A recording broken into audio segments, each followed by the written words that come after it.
2019 में मैंने अगवा के रूप में काम शुरू कर सोचा ये परमेश्वर का उत्कर्ष है, इसलिए मैं अपना काम अच्छे से करूंगी। उसके बाद मैं सभाओं में व्यस्त रहकर भाई बहनों के कामों में आने वाली परेशानियों को हल करने और कार्य की प्रगति देखने लगी। इससे मुझे काफी संतोष मिलता।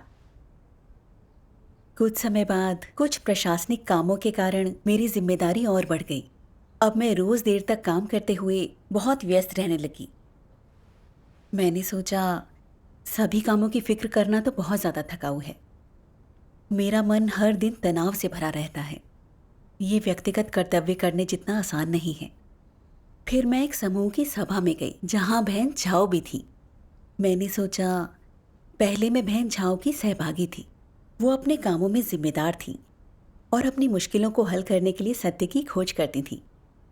वो इस समूह के काम की निगरानी करती हैं, तो मुझे फिक्र करने की जरूरत नहीं है। उसके बाद मैं उसके समूह से कभी कभार ही मिलती थी। एक रात कुछ भाई बहनों ने मुझे इस बात पर ध्यान दिलाने के लिए लिखा कि बहन झाओ के समूह के काम में कुछ समस्याएं और परेशानियां हैं। उन्होंने मुझे इसका हल करने को कहा, यानी मुझे परमेश्वर के वचनों की खोज करके हल ढूंढना था। मगर मुझे ऐसी बहुत सी समस्याओं से निपटना था जिन्हें मैं नहीं निपटा पाई थी। मैंने सोचा बहुत देर हो गई है, मैं काफी थक गई हूँ, मैं ये नहीं कर सकती। फिर मैंने बहन झाओ को उसकी समस्याओं के बारे में तो पत्र लिख ही दिया। ये जिम्मेदारी उसकी है, तो वही समस्याओं को हल करेगी। मुझे काम करने की जरूरत नहीं है। अगर मैं ही सारा काम करूंगी तो मेरा काम कैसे पूरा होगा। मैं बस इस बारे में उसके साथ सभा में सहभागिता कर लूंगी। फिर जब मैंने इस पर विचार किया तब तक बहन झाओ ने पहले ही समूह के साथ सहभागिता कर ली थी और सभी उन समस्याओं के हल के लिए अभ्यास के मार्ग सुझा रहे थे। इससे मुझे लगा कि बहन झाओ के समूह की अगुवाई को लेकर मुझे फिक्र करने की जरूरत नहीं। उसके बाद मैंने समूह के काम के बारे में कोई पूछताछ नहीं की। कुछ समय बाद मैं बहन झाओ के समूह के साथ एक सभा में गई तो पता चला कि बहन झाओ की सहभागिता में काम की बात नहीं होती। काफी देर बोलकर भी वो साफ कुछ नहीं कह पाती। मैंने सोचा क्या उसकी मानसिक स्थिति खराब है, वो कोई काम की बात क्यों नहीं कर पाती। मगर फिर मैंने सोचा शायद वो मेरे यहाँ होने से घबरा रही है। सब ठीक करने के लिए उसे बस थोड़ा समय चाहिए। मुझे तो अभी कुछ और काम भी निपटाने हैं। इसलिए मैं उसके साथ सहभागिता किए बिना ही वहां से निकल गई।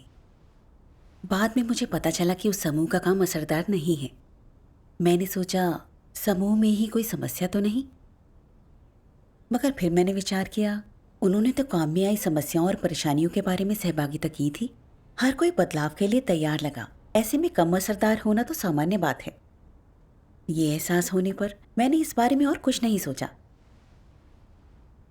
बाद में बहन वोंग ने बताया कि बहन झाओ रुतबे के पीछे भागती है, दूसरों के साथ सहयोग नहीं करती, वो समूह अगवा होने के काबिल नहीं है।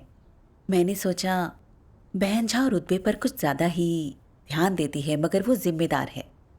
अगर वो दूसरों के साथ सहयोग नहीं कर पा रही तो इसकी वजह यही होगी कि वो बुरी हालत में और अपने भ्रष्ट स्वभाव के काबू में है। उसको संभलने का थोड़ा वक्त चाहिए। ये सोचकर मैंने बहन वोंग से कहा, बहन झाओ अपने काम में जिम्मेदार है, वो अब भी एक काबिल समूह अगवा है। उसने भ्रष्ट स्वभाव दिखाया है तो हम उसकी मदद कर सकते हैं। समस्याओं के आधार पर उसकी कमियां उजागर कर सकते हैं। आज मैं बहुत व्यस्त हूँ, बाद में उसके साथ सहभागिता कर लूंगी।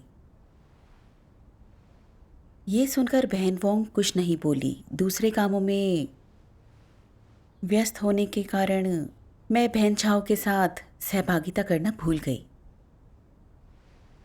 एक रात अचानक मुझे याद आया, मुझे बहन झाओ की हालत के बारे में नहीं पता, क्या उसे देखने जाना चाहिए। मगर फिर मैंने सोचा उसमें काबिलियत है। पहले जब उसकी हालत बुरी थी तो उसने फौरन सत्य की खोज करके समस्या को हल कर लिया था। इस बार भी वो खुद को संभाल लेगी। वो बहुत दूर रहती है। आने जाने की परेशानी भूलकर अगर मैं उसके पास जाऊं भी, अगर वो घर पर ना मिली तो क्या मेरा जाना बेकार नहीं हो जाएगा। छोड़ो, अगले महीने उससे बात कर लूंगी। महीने के आखिर में जब मैंने उसके काम की जांच पड़ताल की तो मैं हैरान रह गई। बहन झाओ के काम में बहुत सी समस्याएं और कमियां थीं। उसका काम जरा भी असरदार नहीं था। उसने जिन भाई बहनों की निगरानी की थी वो सभी नकारात्मक हालत में थे। उनके काम पर बहुत बुरा असर पड़ा था। तब जाकर मुझे एहसास हुआ कि मामला गंभीर है। सहभागिता करके समस्याओं पर उसका ध्यान दिलाने के लिए मैं फौरन बहन झाओ के पास गई, मगर उसने इसे स्वीकार नहीं किया और बहस करने लगी। उसे खुद की कोई समझ नहीं थी। साथियों से उसके बारे में चर्चा करने के बाद हमने तय किया कि बहन झाओ अब समूह अगवा नहीं रह सकती, तो उसे बर्खास्त कर दिया। उसके बाद भाई बहनों ने मुझे बताया कि बहन झाओ ईर्ष्यालु थी, अपने कामों को अनदेखा करके विवादों में रहती थी, जिसके कारण एक बहन उससे बेबस और निराश हो गई थी। वो अपना काम छोड़ देना चाहती थी। बहन वोंग ने उसकी स्थिति के बारे में बताया तो उसने उसे ठुकरा दिया। दूसरी बहनें भी उससे बेबस महसूस करती थीं। उनके कामों पर भी बुरा असर पड़ा था, जिसके कारण कई महीनों तक काम रुका रहा। हटाए जाने के बाद क्या बहन झाओ ने खुद को समझा? नहीं, वो खुद तो क्या पश्चाताप करती, उल्टे दूसरों से बदला लेने लगी। कमियों को उजागर करके विश्लेषण करने के बाद भी उसे अपने बुरे कर्मों की समझ नहीं आई। वो सत्य को स्वीकार करने वालों में से नहीं थी। हाँ, सही बात है। चूंकि मैंने अपने कर्तव्य की अनदेखी कर व्यवहारिक काम नहीं किया, समय पर बहन झाओ को न हटाकर कलीसिया के काम को भारी नुकसान पहुंचाया, तो मुझे भी हटा दिया गया। उस समय मुझे काफी बुरा लगा। तब जाकर मैंने सोचना शुरू किया। बहन झाओ इतने समय तक ईर्ष्या के कारण विवादों में उलझी रही और कलीसिया के काम में रुकावट डालती रही, मगर मैं क्यों अंधी बनकर इसे पहचान नहीं पाई। मुझे सिर्फ इतना पता था कि मैंने व्यवहारिक काम नहीं किया और दूसरों को पहचान नहीं पाई, मगर मैंने खुद के भ्रष्ट स्वभाव को समझने और उसके विश्लेषण का नहीं सोचा। फिर आपको खुद की पहचान कैसे हुई? एक सभा में मैंने देखा परमेश्वर के वचन ये खुलासा करते हैं कि झूठे अगुआ वास्तविक काम नहीं करते। तब जाकर मुझे समस्या की समझ आई। परमेश्वर के वचन कहते हैं, नकली अगवा समूह पर्यवेक्षकों की असली स्थिति के बारे में जानना नहीं चाहते। ना ही वो जीवन प्रवेश से जुड़ी स्थिति के बारे में जानने, अनुसरण करने या समझने की कोशिश करते हैं। वो महत्वपूर्ण कार्य के लिए जिम्मेदार समूह पर्यवेक्षकों और कार्मिकों के अपने कार्य और कर्तव्य के प्रति और परमेश्वर और उसमें विश्वास को लेकर उनके दृष्टिकोणों से खुद को अवगत रखने या उन्हें समझने का प्रयास नहीं करते हैं।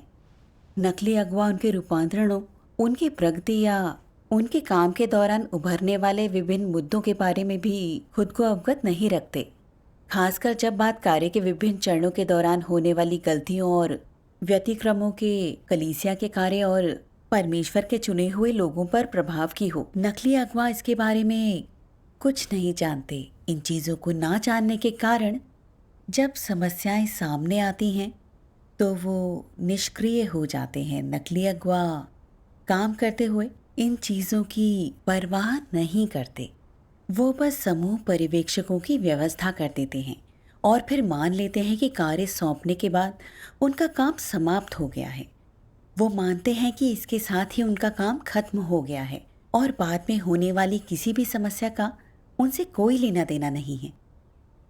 क्योंकि वो पर्यवेक्षकों का निरीक्षण, मार्गदर्शन और आगे की कार्यवाही नहीं कर पाते, क्योंकि वो इन क्षेत्रों में अपनी जिम्मेदारियां पूरी नहीं कर पाते, इसलिए कार्य बर्बाद हो जाता है। अगवा या कार्यकर्ता के रूप में लापरवाह होने का यही अर्थ है। नकली अगवा, क्या इस तरह का व्यक्ति बेवकूफ होता है? वो बेवकूफ और मूर्ख होते हैं। उन्हें क्या चीज बेवकूफ बनाती है? वो लोगों पर बस यूं ही विश्वास कर लेते हैं, क्योंकि जब उन्होंने इस व्यक्ति को चुना था तो इस व्यक्ति ने शपथ ली थी, प्रतिज्ञा की थी और आंसू बहाते हुए प्रार्थना की थी। उनके साथ कुछ भी गलत नहीं हो सकता जो गंभीर हो, और भविष्य में उनके साथ कभी कोई समस्या नहीं होगी। नकली अगुवाओं को लोगों की प्रकृति की समझ नहीं होती। वो नहीं समझते कि भ्रष्ट स्वभाव क्या होता है। वो कहते हैं पर्यवेक्षक के रूप में चुने जाने के बाद कोई कैसे बदल सकता है? इतना गंभीर और विश्वसनीय प्रतीत होने वाला व्यक्ति कामचोरी कैसे कर सकता है? वो कामचोरी नहीं करेगा, है ना? वो ईमानदार होगा। क्योंकि नकली अगवा में ऐसी कल्पनाएं होती हैं और वो अपने सहज ज्ञान पर भरोसा करता है। ये अंततः उन्हें पर्यवेक्षक में उत्पन्न होने वाली कई समस्याओं पर नियंत्रण रखने और उन्हें तुरंत बदलने और पुनः आवंटित कर सकने में असमर्थ बना देता है। ये नकली अगुवाओं के साथ एक समस्या है ना? हाँ, और यहाँ मुद्दा क्या है? क्या नकली अगुवाओं के अपने काम के प्रति दृष्टिकोण का आलस्य से कोई संबंध है? वो सोचते हैं कि ये उपयुक्त वातावरण नहीं है, सुविधाजनक नहीं है, इसलिए वो अपने स्थान पर किसी पर्यवेक्षक को भेज देते हैं और मानते हैं समस्या दूर हो गई है और मुझे इस पर और ध्यान देने की आवश्यकता नहीं है। बड़े लाल अजगर का उत्पीड़न बढ़ता ही जा रहा है। ये बहुत खतरनाक है।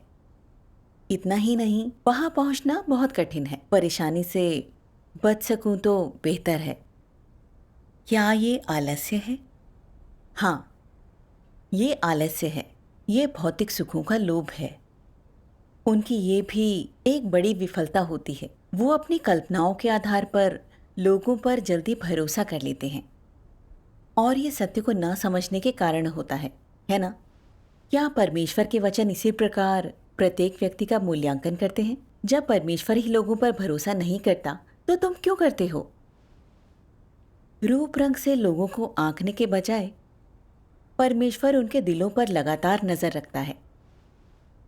तो लोग लापरवाही से दूसरों को आंकते और उन पर भरोसा क्यों करते हैं?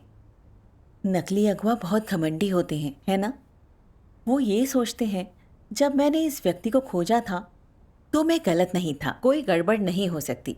वो निश्चित रूप से गड़बड़ और मस्ती करने, मेहनत से भागने वाला नहीं है। वो पूरी तरह से भरोसेमंद और विश्वसनीय है। वो बदलेंगे नहीं। वो बदले यानी मैं उनके बारे में गलत था, है ना? ये कैसा तर्क है? क्या तुम विशेषज्ञ हो? क्या ये तुम्हारा विशेष कौशल है? क्या तुम्हारे पास एक्सरे जैसी दृष्टि है? तुम उस व्यक्ति के साथ 1-2 साल तक रह सकते हो, लेकिन क्या तुम उसकी प्रकृति और सार को पूरी तरह से उजागर करने वाले सही परिवेश के बिना ये देख पाओगे कि वो कौन है? अगर परमेश्वर द्वारा उन्हें उजागर ना किया जाए तो तुम्हें 3 या 5 वर्षों तक उनके साथ रहने के बाद भी ये जानने के लिए संघर्ष करना पड़ेगा कि उनकी प्रकृति और सार किस तरह का है। अगर तुम कभी कभी उनके साथ होते हो तो क्या ये और सच नहीं होता?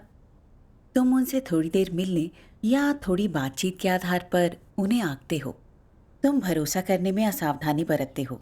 इसमें क्या तुम अंधे और उतावले नहीं हो रहे? तो नकली अगुवाओं का ऐसे काम करना बहुत गैर जिम्मेदाराना नहीं है? आमीन। झूठे अगवा आराम पसंद होते हैं। वो अपने कर्तव्य के प्रति जिम्मेदार नहीं होते। लोगों के चयन के बाद धारणाओं के आधार पर वो उन पर भरोसा कर लेते हैं। वो काम की निगरानी नहीं करते। वो इसके लिए कीमत चुकाना नहीं चाहते। वो परेशानी से बचते हैं जिससे कलीसिया के काम को नुकसान पहुंचता है। हाँ, परमेश्वर को व्यवहारिक काम ना करने वाले झूठे अगवा की अभिव्यक्तियां बताते देख लगा जैसे परमेश्वर मुझे अपने सामने उजागर कर रहा है। मुझे बहुत अपराध बोध हुआ। मैं एक गैर जिम्मेदार अगवा थी। शारीरिक तकलीफ से बचने के लिए मैंने तरकीबें लड़ाई और काम की जांच पड़ताल नहीं की। मैंने बहन झाओ की छवि पर भरोसा कर सोचा कि वो अपने काम के प्रति काफी जिम्मेदार है, तो मैंने उसके काम की निगरानी ना करने का मन बनाया। जब मैंने देखा कि उसके काम में समस्याएं हैं और उन्हें हल करने के लिए मुझे काफी तकलीफ उठानी होगी, तो मैंने व्यवहारिक काम नहीं किया। सोचा कि हर कोई मेरे लिए बहाने बनाने में लगा है। जब लोगों ने बताया कि बहन झाओ में समस्याएं हैं, वो एक अच्छी समूह अगवा नहीं है, फिर भी मैंने यही माना कि ये बस कुछ समय की भ्रष्टता है, इससे काम पर असर नहीं पड़ेगा। मैंने बहन झाओ की समस्याओं को बार बार ताक पे रखा। आखिर में समूह का काम पूरी तरह रुक गया और भाई बहनों के जीवन प्रवेश को नुकसान पहुंचा। मैं बहुत मूर्ख और गैर जिम्मेदार थी। मैं एक छोटी अगवा थी। मैंने कोई व्यावहारिक काम नहीं किया। कलीसिया ने मेरे साथ जिन अगुवाओं और कार्यकर्ताओं को चुना है उन्हें पूर्ण नहीं किया गया है। हमारे अंदर भ्रष्ट स्वभाव है। हम कभी भी अपने कामों में रुकावटें पैदा कर सकते हैं। हमारे कुछ अच्छा व्यवहार दिखाने का मतलब ये नहीं कि हम योग्य हैं। हम सत्य नहीं समझते, लोगों के बाहरी स्वरूप को ही देख सकते हैं, हम लोगों के सार को नहीं देख पाते। जिम्मेदार बनने के लिए हमें दूसरे लोगों की जांच पड़ताल और निगरानी करनी होगी। सही कहा। मैं सत्य नहीं समझती थी, आंखें मूंद कर भरोसा करती थी, जिससे कलीसिया के काम को नुकसान पहुंचा। मैंने परमेश्वर की मौजूदगी में एक अपराध किया था। एहसास होने पर मुझे पछतावा हुआ। जब बहन वोंग ने मुझे याद दिलाया तब अगर मैं इतनी दम्भी या आराम पसंद नहीं होती, समय पर जांच करके समस्या को हल कर लेती, बहन झाओ को बर्खास्त कर दिया होता, तो कलीसिया के काम में इतनी देरी नहीं हुई होती। हाँ।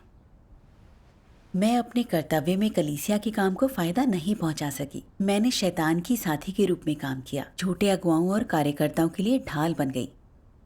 इस बारे में जितना सोचा उतना ही मुझे दुख हुआ। मैंने सोचा कि कैसे जब देहधारी परमेश्वर ने काम किया तो वो हर कलीसिया में गया, उसने तकलीफ उठाई और कीमत चुकाई। हमारी सारी भ्रष्टता और कमियों के बदले में परमेश्वर ने बिना थके सत्य पर सहभागिता की, हमारा समर्थन किया और मदद की। उसकी सारी मेहनत हमें शैतान की शक्तियों से बचाने के लिए थी। बिल्कुल। मगर मैं ऐसी सृजित प्राणी थी जिसने ना सत्य समझा, ना चीजों को साफ तौर पर देखा। फिर भी अपने कर्तव्य में तकलीफ उठाना नहीं चाहती थी। मैंने समस्याओं का पता चलने पर भी उन्हें हल नहीं किया, काम को बुरी तरह नुकसान पहुंचाया। इस तरह अपना कर्तव्य निभाने से परमेश्वर को नफरत है। इसका एहसास होने पर मैंने परमेश्वर से प्रार्थना की, परमेश्वर, मैं गलत थी। मैं आत्मचिंतन करके पश्चाताप करना चाहती हूँ, मुझ पर दया करो। फिर आपने कैसे आत्मचिंतन किया? कैसे किया? तब मैंने परमेश्वर के वचनों के ये अंश पढ़े। नकली अगवा के चीजों की जांच ना करने, जानकारी लेते ना रहने, समस्या ना सुलझाने और कर्तव्य में असावधान होने से कामों में देर हो जाती है। ये इसलिए होता है क्योंकि वो अपनी जिम्मेदारियां गंभीरता से नहीं लेते। वो हैसियत का आनंद लेते हैं और वाक्यांशों की तोता रटंत में संतोष प्राप्त करते हैं। वो खुद को वास्तविक कार्य में संलग्न नहीं करना चाहते, जिससे अक्सर विशिष्ट कार्यों में कई समस्याएं उत्पन्न हो जाती हैं और परिणाम स्वरूप उन समस्याओं को हल करने में लंबा समय लग जाता है। अक्सर कार्य के व्यतिक्रमों के बारे में पूछने या उन्हें सुधारने का प्रयास करने के लिए कोई उनके उत्पन्न होने के लंबे समय बाद भी नहीं आया होता। इसलिए भी काम में अक्सर बड़ी चूकें होती हैं, ऐसी चूकें जिन्हें मूर्ख भी देख सकता है, पर वो अंधे बने रहते हैं। स्वाभाविक रूप से तो इन समस्याओं के हल होने का तो सवाल ही नहीं उठता।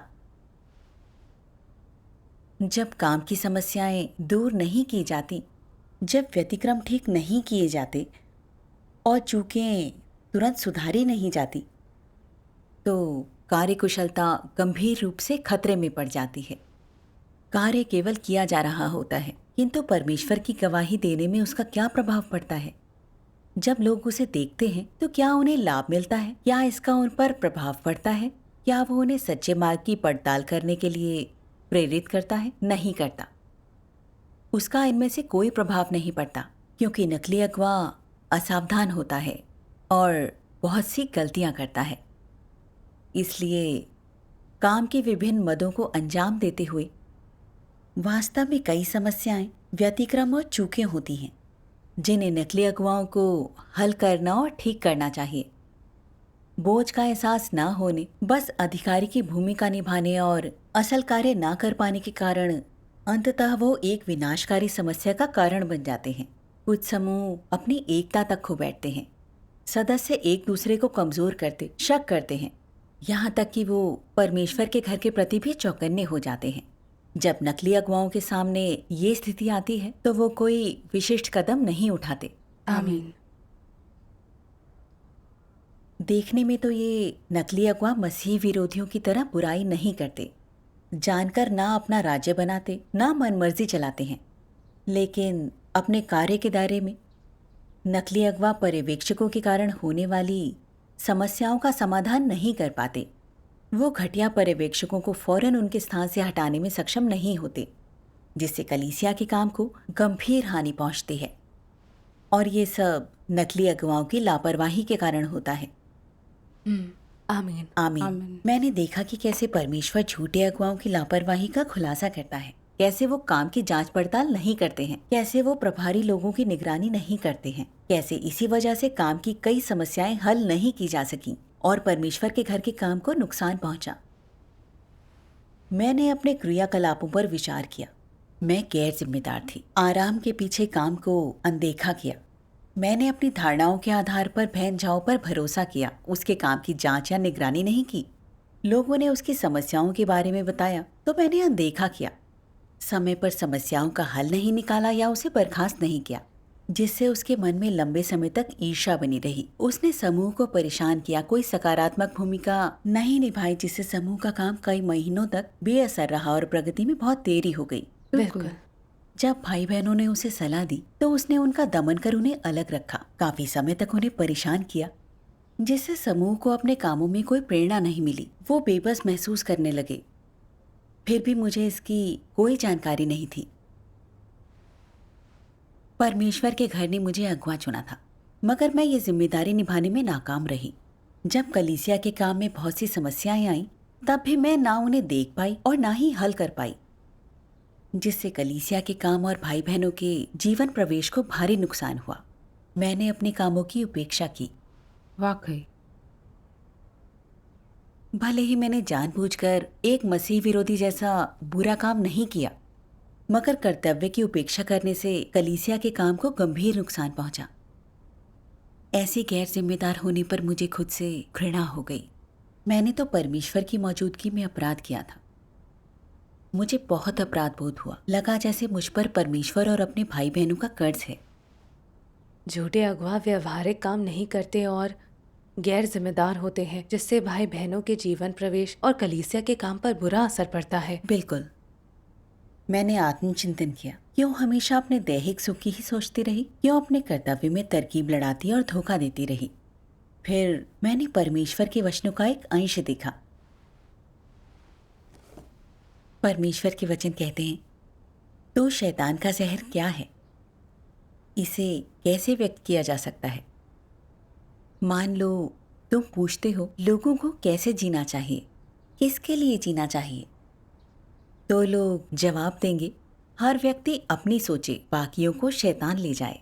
ये अकेला वाक्यांश समस्या की जड़ को व्यक्त करता है।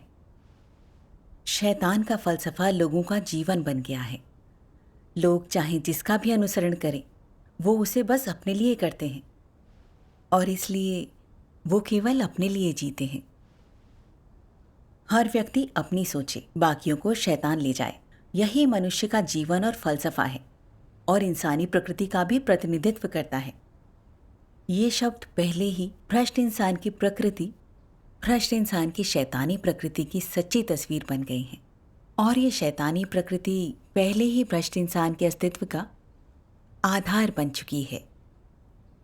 कई हजार सालों से वर्तमान दिन तक भ्रष्ट इंसान शैतान के इस जहर से जिया है। शैतान का हर काम अपनी महत्वाकांक्षाओं के लिए होता है। वो परमेश्वर से आगे जाना चाहता है, उससे आज़ादी चाहता है और परमेश्वर द्वारा रची गई सभी चीज़ों पर नियंत्रण पाना चाहता है।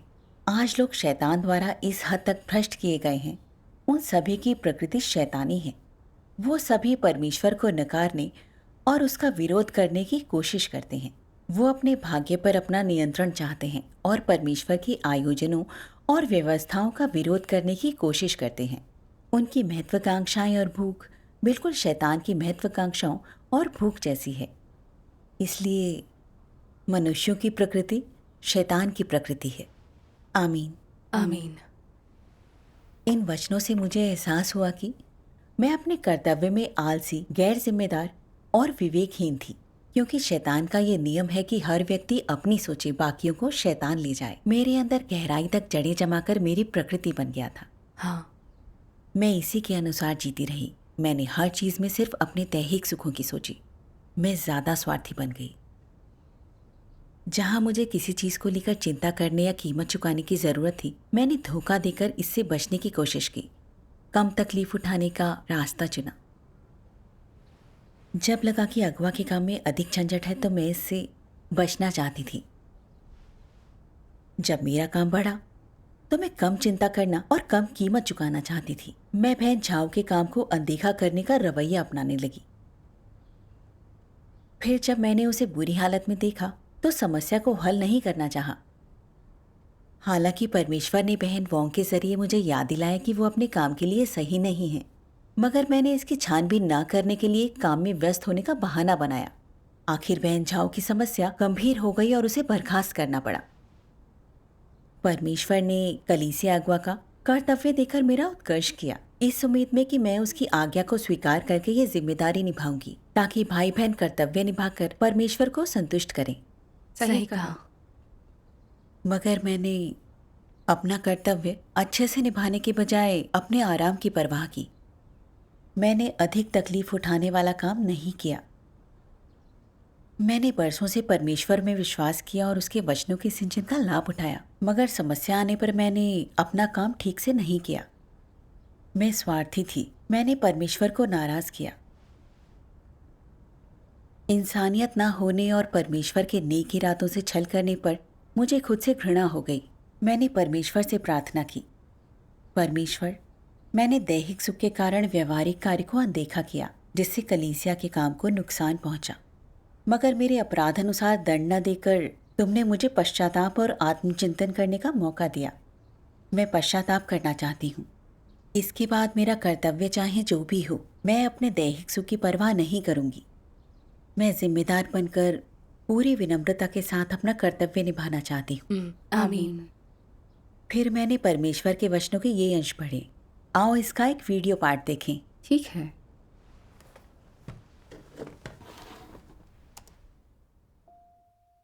सर्वशक्तिमान परमेश्वर कहते हैं, दिल रखने वाले लोग परमेश्वर की इच्छा के प्रति जागरूक रह पाते हैं। हृदय विहीन लोग खाली खोल होते हैं, मस्खरे होते हैं। वे परमेश्वर की इच्छा के प्रति जागरूक होना नहीं जानते। मुझे परवाह नहीं कि ये परमेश्वर के लिए कितना जरूरी है। मैं तो वही करूंगा जो मैं चाहता हूं। वैसे मैं आलस या निकम्मापन नहीं दिखा रहा। ऐसे लोग परमेश्वर की इच्छा के प्रति सचेत नहीं होते, न ही वे ये समझते हैं कि परमेश्वर की इच्छा के प्रति सचेत कैसे रहें। इस स्थिति में क्या उनमें सच्चा विश्वास होता है? नूह परमेश्वर की इच्छा के प्रति सचेत था, उसमें सच्चा विश्वास था। तो अपना सर्वश्रेष्ठ करना ही पर्याप्त नहीं होता। तुम्हारे हृदय में सच्ची जागरूकता होनी चाहिए, जो कि मानवता में पाया जाने वाला विवेक है। यही लोगों में होना चाहिए और नूह में भी था। यदि नूह धीरे धीरे काम करता, उसमें शीघ्रता का भाव न होता, कोई फिक्र न होती, कोई दक्षता न होती, तो तुम्हें क्या लगता है उस समय ऐसा काम करने में, उसे नाव बनाने में कितने साल लग जाते? क्या 100 साल में यह काम खत्म हो पाता? नहीं। अगर वो लगातार बनाता तो भी कई पीढ़ियां लग जाती। एक और नाव जैसी ठोस चीज के निर्माण में वर्षों लग जाते। इसके अलावा सभी जीवों को इकट्ठा करने और उनकी देखभाल करने में भी वर्षों लगते। क्या इन जीवों को इकट्ठा करना आसान था? नहीं। तो परमेश्वर के निर्देशों को सुनने के बाद और परमेश्वर की उत्कट इच्छा को समझने के बाद नूह ने महसूस किया कि ये न तो आसान होगा और न ही सीधा सरल। उसे समझ आ गया कि उसे इसे निष्पादित करना है, परमेश्वर की इच्छा के अनुसार कार्य को पूरा करना है, ताकि परमेश्वर संतुष्ट और आश्वस्त हो, ताकि परमेश्वर के कार्य का अगला चरण सुचारू रूप से आगे बढ़ सके। ऐसा था नूह का हृदय। और ये किस तरह का हृदय था? ये एक ऐसा हृदय था जो परमेश्वर की इच्छा के प्रति जागरूक था। कोई अगुआ या कर्मी चाहे जो भी महत्वपूर्ण कार्य करे और उस कार्य की प्रकृति चाहे जो हो, उनकी पहली प्राथमिकता इस बात से पूर्णतः परिचित होना है कि काम कैसे हो रहा है। चीजों पर अनुवर्ती कार्रवाई करने और प्रश्न पूछने के लिए उन्हें व्यक्तिगत रूप से वहां होना चाहिए। और उनकी सीधी जानकारी प्राप्त करनी चाहिए। उन्हें केवल सुनी सुनाई बातों पर ध्यान नहीं देना चाहिए या अन्य लोगों की रिपोर्टें नहीं सुननी चाहिए। इसके बजाय उन्हें अपनी आंखों से देखना चाहिए कि कर्मचारी कैसे काम कर रहे हैं, काम कैसे बढ़ रहा है, क्या कठिनाइयां हैं, कोई क्षेत्र ऊपर वाले की अपेक्षाओं के विपरीत तो नहीं, विशेषज्ञ कार्यों में कहीं सिद्धांतों का उल्लंघन तो नहीं हुआ, कोई गड़बड़ी या व्यवधान तो नहीं है, आवश्यक उपकरण की या किसी कार्य विशेष के लिए निर्देशात्मक सामग्री की कमी तो नहीं है। उन्हें इन सब पर नजर रखनी चाहिए। चाहे वे कितनी भी रिपोर्टें सुने या सुनी सुनाई बातों से उन्हें कितना भी कुछ मिले, इनमें से कुछ भी व्यक्तिगत दौरे की बराबरी नहीं करता। चीजों को अपनी आंखों से देखना अधिक सटीक और विश्वसनीय होता है। जब वे स्थिति से परिचित हो जाते हैं तो उन्हें इस बात का अच्छा अंदाजा हो जाता है कि क्या चल रहा है। इससे भी अधिक महत्वपूर्ण इस बात की स्पष्ट और सटीक समझ है कि कौन अच्छी क्षमता का और विकसित किए जाने योग्य है। यदि अगुवाओं और कर्मियों को अपना काम ठीक से करना है तो ये महत्वपूर्ण है।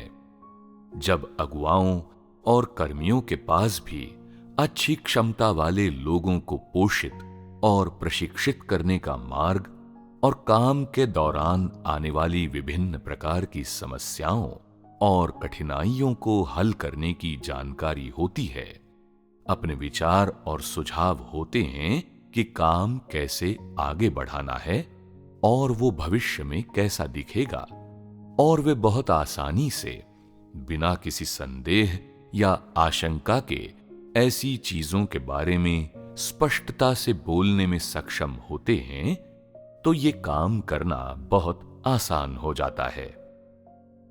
और ऐसा करके अगुआ अपने दायित्वों का निर्वाह कर रहे होंगे, है ना? अगुवाओं और कर्मियों को ये सब ध्यान में रखना चाहिए।